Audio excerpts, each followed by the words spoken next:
A quick warning. This podcast deals with violence and sexual assault.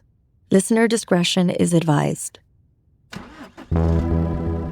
A silver BMW purrs across the Newark City line on a summer night in 2016. Behind the wheel, his mind is clear. He is part id, driven by his desires and unable or unwilling to resist them. But he isn't all impulse. In the pocket of the driver's side door are the items he's collected for his kill kit. Tight black clothes, zip ties, a body fluid cleanup kit. There's also pepper spray and a small container of lighter fluid, sloshing when the car dips into a pothole. The tools of his craft lovingly assembled for a night just like this one. He's been planning this, like he plans everything. It's finally happening. Death has come to Newark. The killer isn't from Newark, but he knows the city well, including the area they call Down Bottom.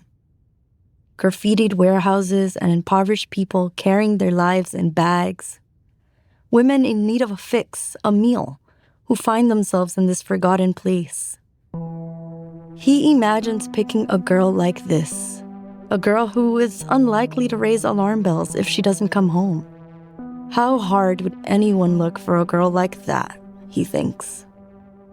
He's thought about the places where he can execute the plan, driven slowly past the abandoned homes, seen the broken locks that would let him slip inside to dispose of his victim. Even if he could never really be charming, he knows how to be disarming, just totally non-threatening, with his glasses and skinny frame. He looked nice. Like, if you look at him, you don't look at him and think he's a serial killer. In a neighborhood like Down Bottom, he certainly doesn't seem like the scariest thing around. He takes another pass down Frelinghuysen Avenue and then turns onto Nye Ave. Then he sees her. No one is safe tonight. This is Someone's Hunting Us, a podcast from NJ.com and the Star Ledger. It's a story about 5 young women where only one survives.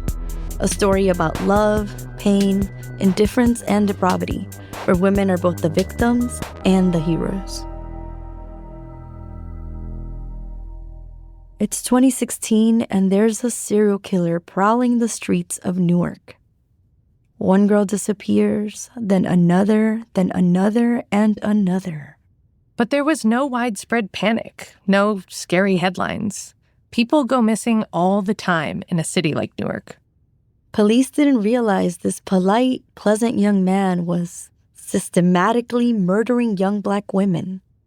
They felt safe with him, and obviously he could talk to them enough to feel safe.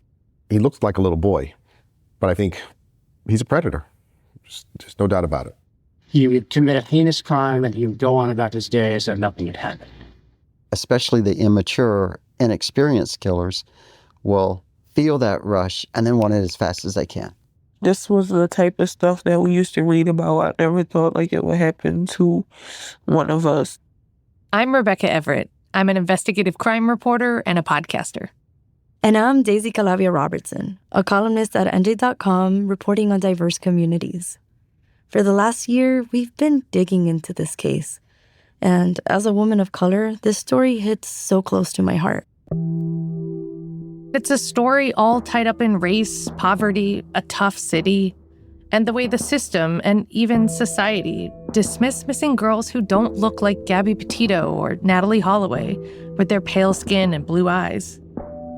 I had just moved here to New Jersey when this case first broke, and the storyline was like, wow, they caught this serial killer in a few months. Great job. Turns out that was kind of bullshit. There are so many opportunities where this person could have been stopped and lives could have been saved. And then it all came out. All the problems, all the police screw-ups and the twists. It's like an episode of The Wire. The great police work in this story wasn't done by cops, but by the victims' friends, their families, and even the one woman who survived. They were the heroes who eventually brought this killer down, and it pisses me off because it shouldn't have been that way. They didn't even believe her. I feel like they should be demoted. They let him get away. We'll start with a group of teenage girls on the hunt for their friend Mawa, who disappeared. But they don't know that a frightening predator is also on the hunt, killing girls just like her. Days pass and Mawa is still nowhere to be found. Meanwhile, the bodies of murdered women were being discovered. Another teen, a college student, a woman in recovery. And we'll meet each of these young women and learn their stories. We dug into their lives, to the point that they were literally in my dreams. And he crept into my nightmares too and was sometimes stuck in my head as I put my kids to bed at night. Some of the new details we uncovered about this killer were that disturbing. Well, most people have never heard of him. He isn't what you're picturing. The John Wayne Gacy's hiding in the suburbs. He doesn't fit that mold at all. I wanted to know what was going on in this guy's head, but he never spoke to any journalists. That is, until we reached out to him. He messaged me over the weekend. He emailed me through JPay. Oh, okay. And what did he say? We also talked to the close friends who thought they knew him best. If you would have known, you wouldn't have helped him. Fuck no. I think that's probably why you didn't tell me. This story is still not over, not even close. The killer is going to be tried again soon, on murder charges for yet another victim. So let's dive in. We're going to start in Newark. We're Jersey transplants, so locals have to forgive me if I say Newark. I'm still training myself to say it like the locals do. Newark, one syllable. So am I, and I live right across the bay. Newark's a city of about 300,000 and just outside Manhattan. It's still a place that people are drawn to for drugs, sex, or whatever trouble they're after. But back in 2016, Newark was really living up to its reputation as a dangerous city. It had 100 murders that year.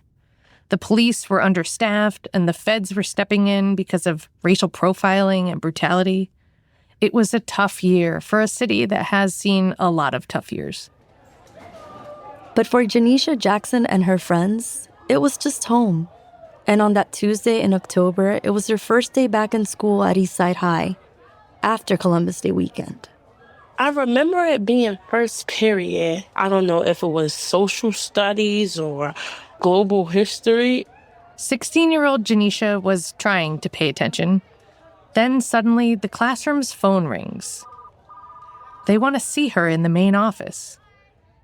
She's thinking, what did I do now? But when she gets to the office, Janisha sees a police officer and her stomach drops. They called me downstairs and asked me when was the last time I seen Mawa. Mawa Doumbia is one of her best friends, a beautiful 15-year-old girl with a heart-shaped face, long braids, and hazel eyes she hid behind gray contacts. She emigrated with her dad and little sister from the Ivory Coast when she was 8 or 9. She'd been forced to leave her mom behind in Africa, and it left a hole in Mawa's heart that she tried desperately to fill with love from everywhere and anywhere. But her best friends, who were all a little older and saw her as their little sister, tried just as hard to give her that love she craved and be her protectors, to always look out for her. Which is why Janisha's heart was pounding now. Why are the police asking about Mawa? It's sinking in. Her friend hadn't texted her all weekend. And I said, the last time I seen Mawa was on Friday when she was in school. Why, what happened? And they said she hadn't been home, she's missing. Standing there with the cops is a man she barely knows. Her best friend's dad. Do you know where Mawa is? He says he's been calling and calling.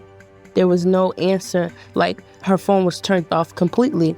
She starts frantically texting Mawa, messaging her on Facebook. Nothing. The messages are unread. But then she's calling their 2 other besties who are also like sisters to Mawa. And she's already creating a plan for what they're gonna do to find her. Because at only 16, Janisha knows you can't trust the cops, or really trust anyone, to come through for Mawa. Black girls go missing all the time, and it feels like no one cares to look for them. It used to get me really upset. It used to get me really mad because with other females, whenever they go missing, you get an Amber Alert. You see them all over Facebook, Instagram, Twitter. You see them everywhere. Mawa didn't get that. I wish they would have took her case more seriously. Together, the girls hit the streets of Newark to search for Mawa. But they had no idea the real threat, stalking girls just like them.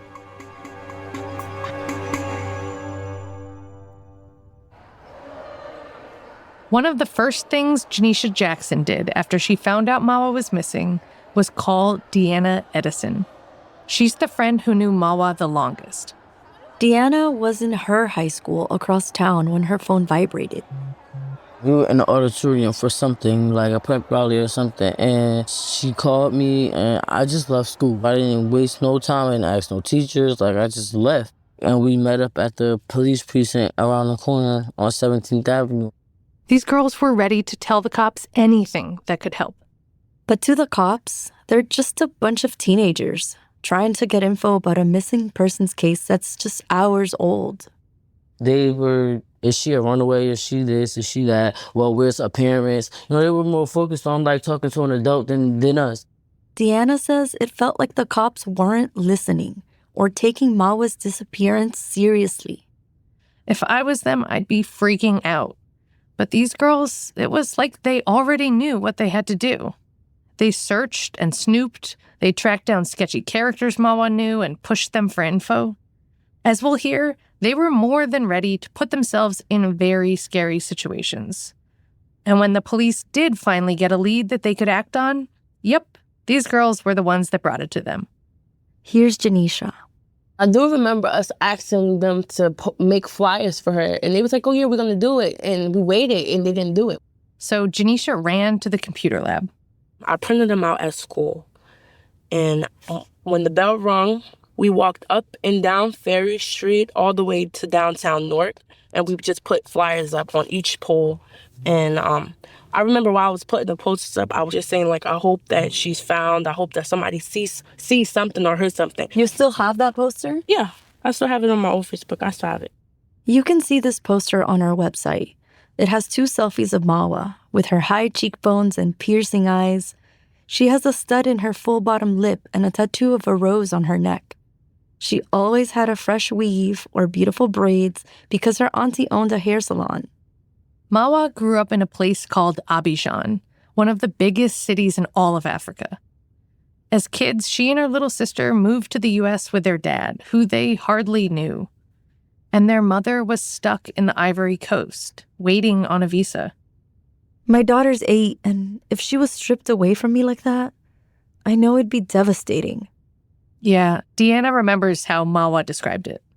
I remember her telling me a story that they were in Africa, and she said their father came to get them, I guess, to bring them here. And she said when him and the little sister saw each other, it's like they known each other forever. She said when she saw him, she was just looking like who's this guy? Taking me away from my mother, and she's telling me this is my father. We did speak with Mawa's family briefly, but they didn't want to do a sit-down interview. We'll hear from them a little later. Mawa's friends said she never got over being separated from her mom like that, and she didn't feel close to her dad. They described the relationship as strained. But she had kind of a second family. Janisha and Deanna and their third bestie, Kiki Smith. We spent countless hours with Janisha, Deanna, and Kiki, and they had so many stories about Mawa. Here's Janisha. But back to the story, because I'm all over the place. I remember at the time I was walking with her. It was by her house, and a car stopped, and she was about to walk to the car. I said, no. I pulled her away. I said, no, you don't walk to people's cars. Everybody is not your friend. So she was still naive in some ways. But in other ways, she seemed grown. Janisha said Mawa's dad worked a lot, and so Mawa came and went as she pleased. She'd be looking after herself, cooking traditional food from the Ivory Coast for her sister and her friends. She liked looking out for them, too. If she can help you, she'll do whatever she could just to help you, to make sure that you are okay. And if you treat her with respect, she'll give you the same energy back. But if you try her, you'll see a whole different side of her because she's a Taurus. I laughed, but I don't actually get astrology. Taurus is the bull. They're tough and so headstrong. Well, they did all say Mawa was confident, 100% herself, the life of the party. Here's what Kiki told us. She was really sweet, but she know how to party though. I ain't gonna lie. If you mad about something, she'll like, come on, let's go to this party or something. Yeah, she was feisty, asking, what are we doing? What's the wave? That's how she used to say it. What's the wave? She ain't like just being on spot. Nah, she wanted to be outside, chilling on a stoop to smoke weed or just going to the corner store. I feel like she just wanted to get out the house. Same thing with me. That's why I was with her, to get away from whatever I was dealing with at home. It was kind of like we all, not trauma bonding, but we all kind of had similar stories in a way. Like we wasn't getting the love that we needed at home, so we formed it with each other as a group. I don't know. It sounds a lot like trauma bonding. Yeah, this was something Kiki talked about too. She barely spoke above a whisper. It was hard for her to go back to that time. But she told us about the night they met, when Kiki had a fight with her mom and ran away in downtown Newark. It was on Clinton Avenue, and I was on the Lincoln Park side near that little park right by the statue. Trust me, we've been there, and it's not a place you want to be late at night, especially as a kid. Kiki was upset and all alone, and she needed help. That's when she saw Mawa. My surroundings was quiet, but I just saw her, and I randomly just talked to her like, hey, is it okay that you could help me? And whatever she said, are you okay? Like, here go $5. If you need my number, here, no problem. It feels like she was like an angel to me. Then the next fall, Mawa started as a freshman at Eastside High. Then we started kicking it, like chilling after school, go out, have fun. But they didn't have it easy. Kiki lived in poverty and fought with her mom, and Deanna was in foster care. She bounced around so much that Mawa was her only real constant. I was in foster care, home to home to home to home. Like, every home I went to, she was there. And if Janisha missed her 10 o'clock curfew, her mom would lock her out to sleep in the hallway of the apartment building. But each of them knew if something happened, if they couldn't go home, Mawa would always sneak them in to sleep over. She'd keep her bedroom door locked so her dad wouldn't know. Safe in Mawa's room, they were just girls, cracking up under the covers, talking shit about boys, making plans, and talking about their dreams. Right. They loved each other. And when Mawa went missing, they went way beyond hanging up missing posters and harassing the police for updates. In school, they were grilling their classmates for information. Here's Kiki.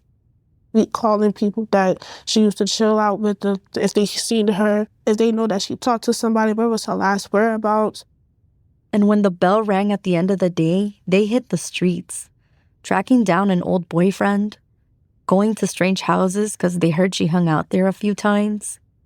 We took the bus to places, to towns. Like, we didn't know what was going on. Like, at least we did that. And willing to risk our lives. It's like, I was fighting. I wanted to see her. Like, all three of us, me, Deanna, and Nisha, was willing to fight anybody when it came to her. They even got desperate enough to start checking creepy abandoned houses in areas where they used to hang out. They were walking down streets of boarded up houses as it's getting dark, looking for their best friend. Here's Deanna.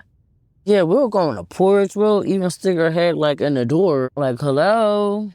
There's plywood over the windows. The girls are walking up to the door. It's been busted in by someone. Now it's just swinging in the breeze. I feel like even a cop wouldn't want to go in there alone. We were too scared. Like, even if it's not her, what if we find anybody in here? Nobody wanted to say it out loud, but what if someone had taken Mawa and was keeping her in one of these places? But they didn't find her. And every day it felt harder to hang on to hope. Plus, there was something else bothering them. Deanna wondered how much Mawa's father was pushing the police or trying to find her. But what she didn't know is that Mawa's father had waited over 3 days to report her missing. And that was something that surprised us too. And I'm sure there are some parents hearing this and saying, I'd report my kid missing right away. Yeah, maybe. But also, think about it. Here's this immigrant dad who doesn't speak English well in a new country, raising 2 little girls all by himself. I guess the girls said Mawa came and went as she pleased. Like her dad wouldn't always know where she was. But she always came home eventually. Maybe he thought she was at a friend's house. Right, but it's not just about when he reported it. Because there's also how the police investigate, if the community hears about it or cares. So, Daisy, when I think about what happened here, I always contrast it with when a girl went missing in my town, which, is suburban, mostly white. I interviewed her parents. Everybody shared her picture thousands of times. But when Mawa and these girls were disappearing in North Jersey, most of their families weren't doing interviews. The community didn't come together to find them. They didn't have the support or the safety net that I'd seen. And neither did Mawa. Here's how Janisha feels about it. When you Black, they don't give a fuck about you. But a 15-year-old girl gone missing, and you don't even see her on paper or on the news, nowhere. We'll get into exactly why a little later. But we're here now to tell the story we should have told back then. Janisha and I went to dinner this spring. It was raining, and after we just sat in the car talking for hours, she showed me her Facebook from back then. They're like diary entries of the days and weeks after Mawa's disappearance. Through them, I could see and hear Janisha's growing desperation. I post, I miss you, baby girl. Wherever you are, I hope you good. A few more days of searching. I hope you're safe. I miss talking to you. I miss hearing your laugh. And then a week goes by. Baby, please call us so I can hear your voice so I can know you're okay. Janisha missed Mawa's loudness, her laugh, her accent, her jokes. The days she cooked West African stew for her. The days they braided each other's hair in her bedroom. Their talks about how someday things were going to get better. But now, Mawa was just gone. And her friends aren't going to stop. In fact, they're finding leads that no one else did. We got to figure out what's going on. I wanted to become a detective myself, because I honestly feel like somebody's seen something, and that's the truth. And as Janisha was sharing Mawa's poster online, another family 80 miles away in Philly was posting photos of a different smiling teenager. Has anyone seen my daughter? And on another post, if you see my sister, please contact me. There was someone out there who had seen this girl. In fact, he'd been the last one to see her. A man with a baby face and a heart cold enough to squeeze the life out of her, and then just casually return home to his family. Look at all these cows. Oh my God, it's like the most cows ever. A lot of them are laying down. Yeah. Does that mean it's gonna rain? I think it is raining. This was the cold, gray day last fall when Daisy and I drove 6 hours through rural Pennsylvania to Pittsburgh. On this trip, we were diving into another girl's story. You were driving, and I was trying to write a newsletter on my laptop, but it just wasn't happening. Right, because we were jittery about the person we were driving all this way to meet. A woman we'd never even spoken to on the phone. She's a hero in this story. Brenisha Patterson. She's the person who could have stopped this serial killer in his tracks before he could harm anyone else, before he could even be a serial killer at all. If only the police had acted on what she told them 9 years ago. Brenisha was the best friend of Robin West. Robin was a pretty, spiritual girl from a nice family in Philly. She was 19 and still finding herself. Robin and Brenisha were inseparable friends through all their highs and lows, and they were together the night of Robin's death. It took me weeks to track Brenisha down through her sister. She's never done an interview before. Surprisingly, no one ever asked. We talked to Brenisha for hours, sitting on the couch in our hotel room, and it was so emotional. And trust me, it's not just because she was 7 months pregnant. Any mom listening knows what I'm talking about. So is the baby gonna have a middle name? Yeah, Robin. Robin. Oh, that's beautiful. Brielle Robin. And my daughter's dad last name is West, so I think it's like perfect. Brielle Robin West. So sweet. We literally ran out of tissues because losing Robin broke Bernice's heart. She relives it every time she talks about it, which is also why she doesn't do it often. But there are happy memories too. Some that had us really cracking up. You mean like when she told me they got tattoos of their boyfriends' names?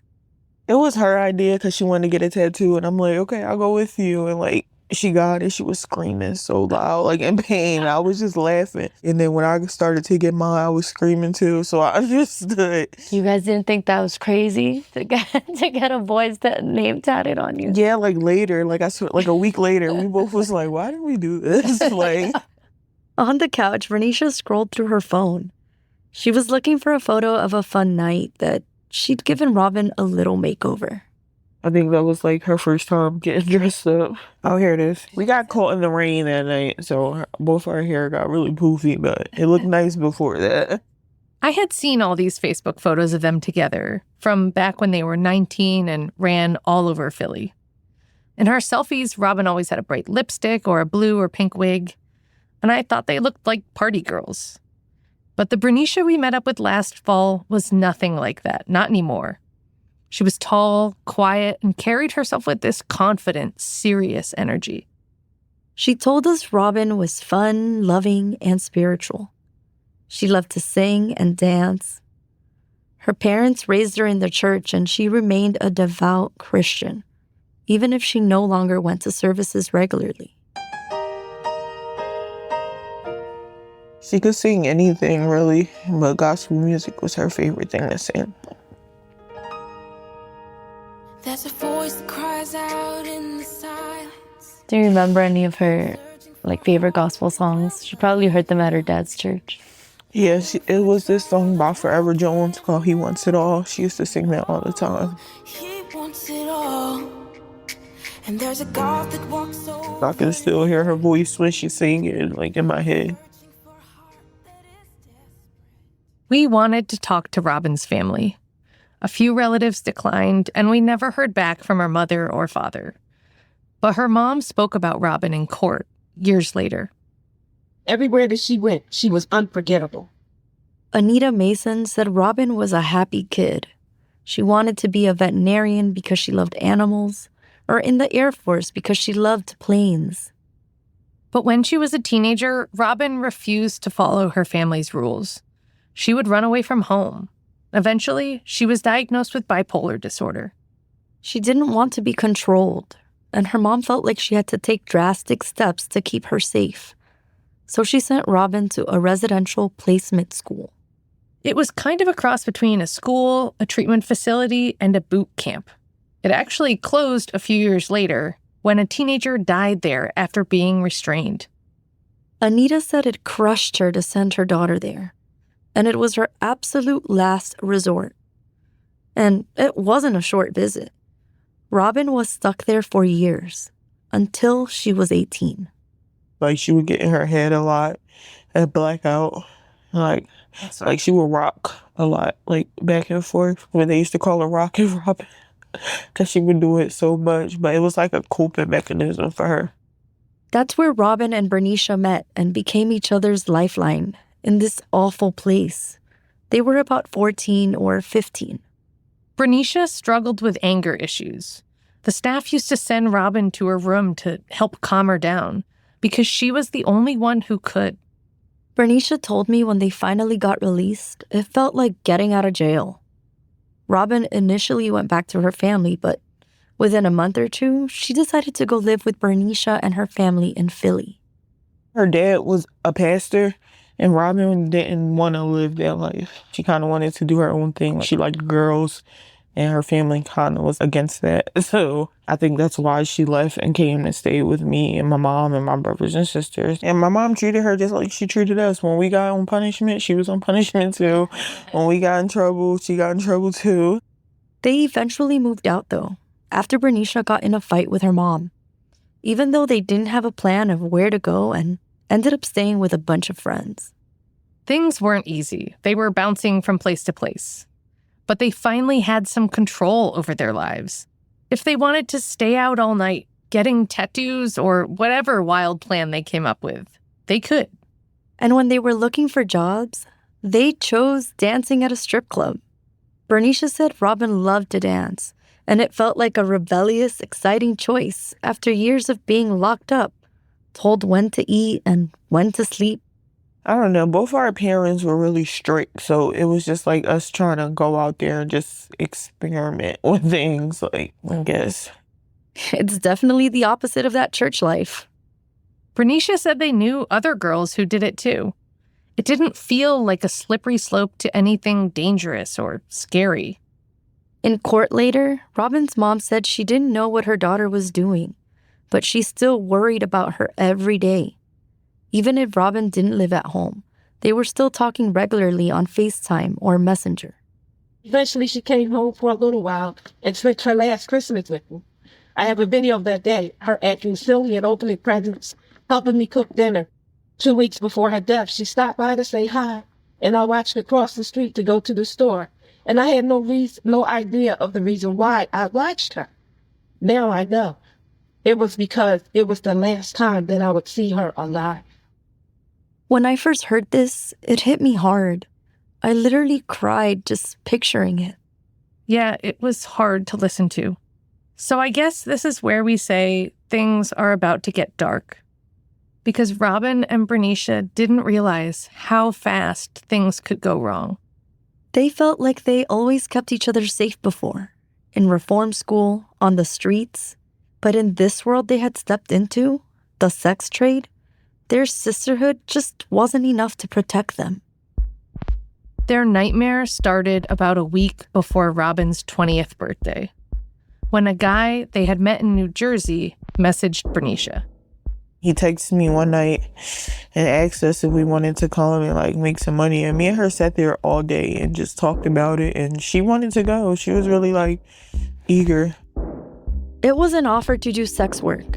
The deal was he'd set the girls up in a motel and then he'd bring men to the room.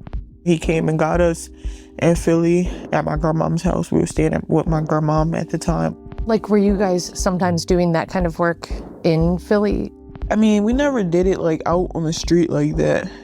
I mean, we've done it with people we know who like offer money or something and we needed it. And yeah, but never like out on the street. Still, this was totally different. But by the time they realized it, it was way too late. I told Bernicia I'd read the report from police about the night Robin disappeared, August 31st, 2016. It said this man didn't just bring men by. He stayed in the motel room and kept the girls there against their will for days. We wanted to hear how she remembered it, and I expected her to be angry at him. But she didn't seem to be. At the time, I was scared. Like, I don't know if he thought that he was going to be our pimp, because that's how he was acting. Like, he was really nice when he came and got us, and then he just got, like, I don't know, weird. Like nasty, like mean? Yeah, like, he never hit us or nothing like that, but it was kind of like he would have. Daisy, I remember we looked at each other at this comment because it was just hard to process. They'd basically been kidnapped and trafficked.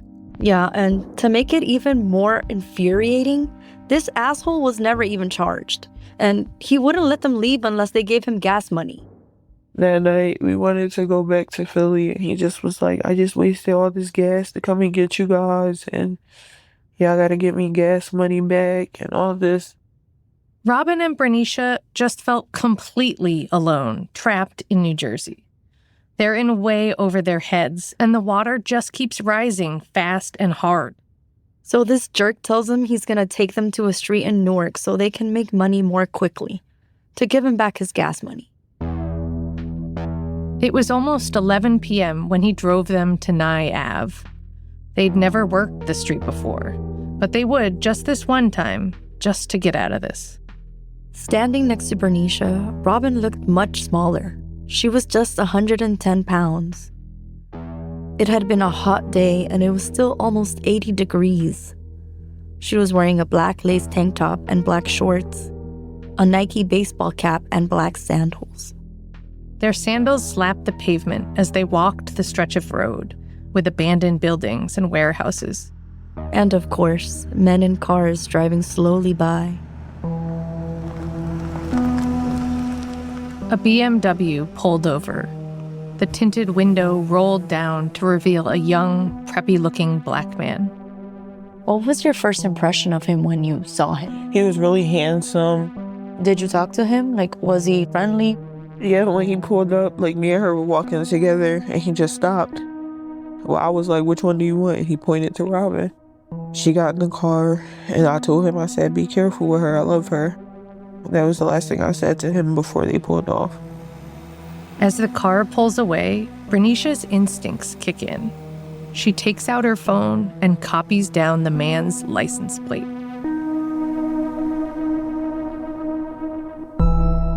Coming up on Someone's Hunting Us. I knew she wouldn't just disappear, but I also knew that she was getting her life together and she was pregnant. When does this guy have the time to have a second life, to be doing all these crimes? This was one of the most difficult fatal fire investigations that I was involved in. You'll initially want to go back and ask why a DNA sample wasn't taken to begin with. That's your first question. Someone's Hunting Us is a production of NJ Advanced Media. The podcast is reported and produced by me, Daisy Calavia Robertson, and Rebecca Everett. Our executive producers are Christopher Kelly, Jessica Beam, Jeff Roberts, and Jess Mazzola. Our sound engineer and composer is Blake Maples. James Shapiro is our associate audio engineer. Our website was designed by Allah Salim. Special thanks to each and every person who shared their story with us.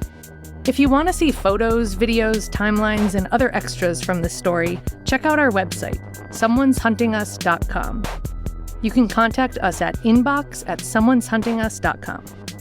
Follow Someone's Hunting Us, and if you're enjoying it, please rate and review it. Word of mouth is huge, so please help spread the word.